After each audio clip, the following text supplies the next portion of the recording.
So part two to me answering the question on that panel, well, the part one was basically I told the guy that when a man resorts to just tricking and he gives up on using game, that's not good. Because you develop a deep bitterness and resentfulness to quote unquote women from tricking. See, it's the transactional nature of it all, meaning the greatest problem with tricking is when you start thinking you have a relationship with that woman. See, as long as a man is using tricking for what it is, meaning buying pussy, then so be it. I don't really see no big deal from that. I really don't care. I would rather men do that than to be an incel.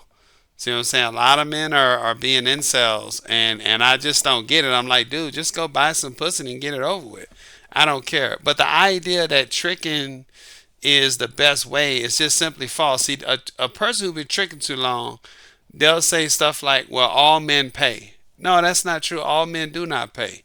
All right. Yeah. Indirectly, everybody pays. Women pay, men pay, because we have to present ourselves to the world. It costs money to present yourself. It costs money to maintain yourself.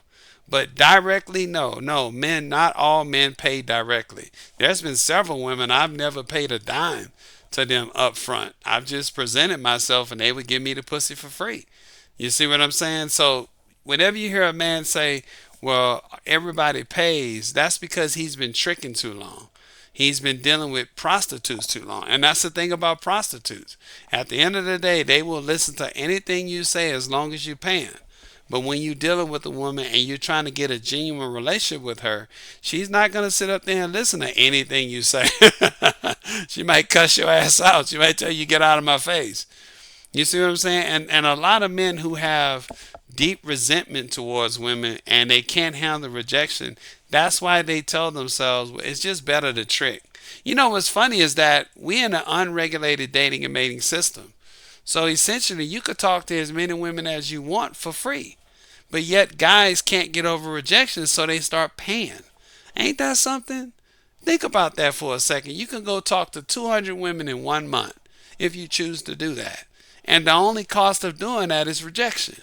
But when you cannot get over rejection, you don't see the big picture, so you resort to tricking.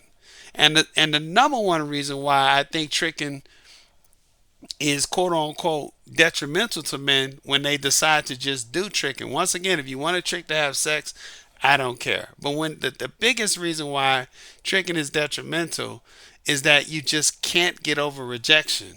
You don't develop a strong backbone. That's the biggest thing to me.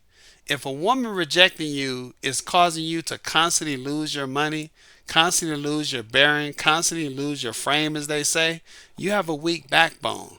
If a woman word such as rejection is affecting your life to where you gotta now relegate yourself to quote unquote leading with your wallet, that just tells me that you're a weak man.